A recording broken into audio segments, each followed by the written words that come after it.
उस नगर में एक चोर रहता था। बच्चों एक बात बताओ, चोर क्या काम करता है? अरे वाह, बड़े होशियार बच्चे।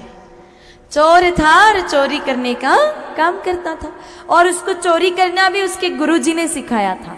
अलग अलग विद्या को सिखाने वाले अलग अलग गुरुजी होते हैं। आपकी अलग अलग क्लासेस लगती है ना, अलग अलग सब्जेक्ट की, तो उसी तरह पहले भी अलग अलग विद्याओं को सिखाने वाले अलग अलग गुरुजी थे। शस्त्र विद्या अलग सिखाते थे, शास्त्र विद्या अलग सिखाते थे, ज्योतिष विद्या अलग सिखाते थे, धनुर्धर विद्या अलग गुरुजी सिखाते थे। उसी तरह चोरी सिखाने वाले भी एक गुरुजी थे जो बच्चों को चोरी करना सिखाते थे, और उन गुरुजी का नाम था चोराचार्य जी। अब बहुत सारे बच्चे चोराचार्य जी के पास आते थे चोरी करना सीखने के लिए, जिनको बैठे बैठे खाना था, मेहनत मजदूरी करनी थी नहीं थी, और दूसरों के माल को हड़प के खाने की जिसको इच्छा थी, वो चोराचार्य जी के पास चोरी करना सीखने आते थे। अब मेरे भाई बहनों, चोराचार्य जी ने उन बच्चों को सारी बातें सिखा दी चोरी करने के लिए जो जो आवश्यक थी, कि कैसे दरवाजा तोड़ना चाहिए, कैसे दीवार लांघनी चाहिए, कैसे तिजोरी तोड़नी चाहिए, कैसे अगर कोई पकड़ ले तो भाग जाना चाहिए, अगर किसी ने पकड़ करके मार दिया, ठोक दिया, तो फिर कौन सी औषधि लगानी चाहिए, यहाँ तक की बातें चोराचार्य जी ने सिखा दी थी। सारे चोर बड़े एक्सपर्ट हो गए चोरी करना सीखने में। अब मेरे भाई बहनों, जब सारे चोर सीख गए चोरी करना, तो अंत में उनका दीक्षांत समारोह हुआ। सारे जितने भी बच्चे थे उनको सामने बिठाया चोराचार्य जी ने, और कहा कि देखो चोरों, वैसे तो सारी बातें मैंने तुम्हें सिखा दी, चोरी करने के लिए जो जो आवश्यक था सारी बातें बता दी, पर एक अति आवश्यक महत्वपूर्ण बात अभी तक नहीं बताई है, और उस बात को जीवन में कभी मत भूलना। अब मेरे भाई बहनों, सारे चोर कान लगा के सुन रहे हैं कि गुरुजी क्या बताएंगे। कहा कि देखो भैया, वैसे तो जीवन भर खूब चोरी करना, खूब आनंद लेना, पर एक बात हमेशा ध्यान रखना कि तुम चोर कभी अपने जीवन में सत्संग मत सुन लेना, क्योंकि जिस दिन तुमने सत्संग सुन लिया उस दिन अपना धंधा मंदा हो जाएगा। इसीलिए जीवन में कभी सत्संग नहीं सुनना है। सारे चोरों ने कहा कि चाहे कुछ भी हो जाए गुरुजी, आज के बाद हम सत्संग बिल्कुल भी नहीं सुनेंगे। मेरे भाई बहनों, सारे चोर अब निकल पड़े अपने अपने घर की ओर। अब उनमें से एक चोर चोरी करने के लिए किसी नगर की तरफ जा रहा था, लेकिन जैसे ही चोरी करने के लिए आगे बढ़ा, पता चला कि जिस गांव में चोरी करने के लिए जाना है उस मार्ग में एक मंदिर है, और मार्ग में जो मंदिर है उसमें एक महाराज जी कथा कह रहे हैं, सत्संग कह रहे हैं। तुरंत गुरुवाणी याद आ गई कि गुरुदेव ने कहा कि जीवन में कभी सत्संग नहीं सुनना। अब क्या करें, सत्संग सुनना नहीं और उस गांव में जाने का दूसरा कोई मार्ग नहीं, क्या किया जाए। चोर ने बहुत विचार किया, तब उसको एक उपाय सूझा। उन चोर ने अपनी दोनों उंगली को कानों में डाल दिया, कान बंद कर दिए। विचार किया कि जब कान ही बंद रहेंगे तो चाहे कोई कुछ भी बोले वो मेरे कानों में जाएगा ही नहीं। कान बंद करके मेरे भाई बहनों वो चोर आगे निकल पड़ा।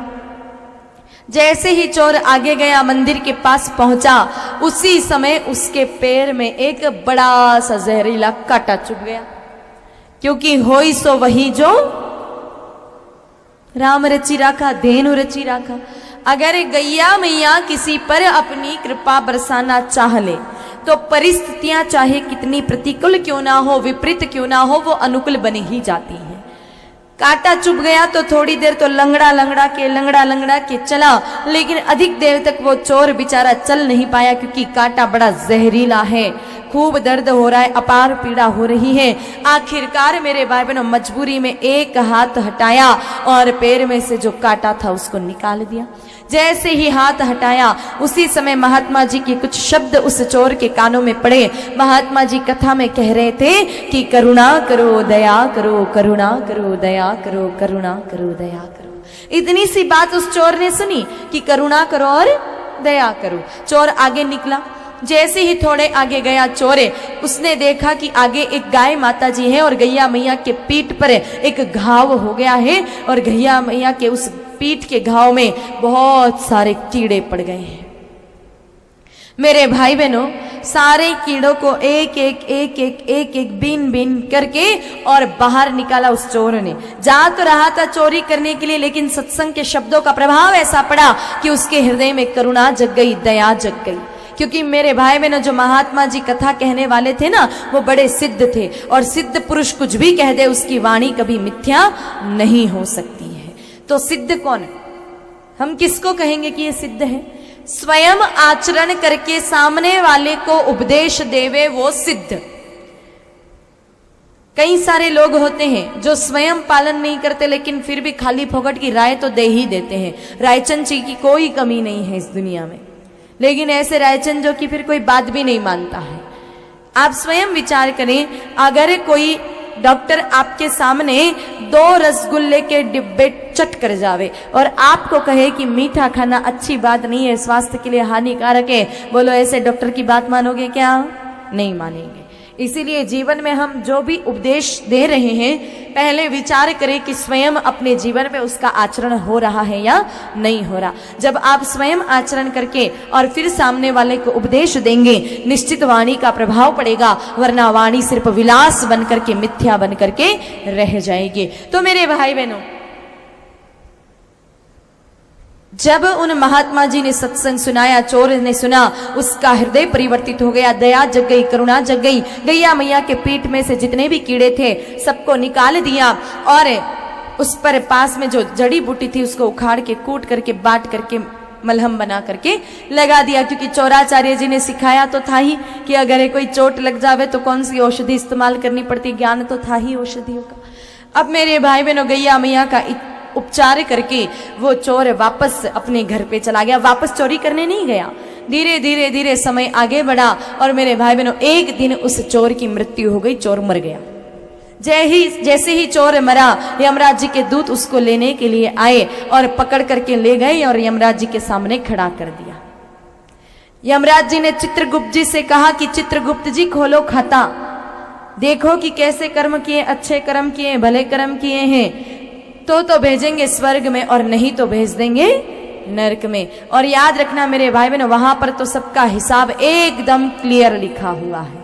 कई सारे लोग जब गलत काम करते हैं, आगे देखते हैं, पीछे देखते हैं, दाएं देखते हैं, बाएं देखते हैं, जब कोई नहीं देख रहा हो तो गलत काम कर देते हैं, ये विचार करके कि कौन देख रहा है।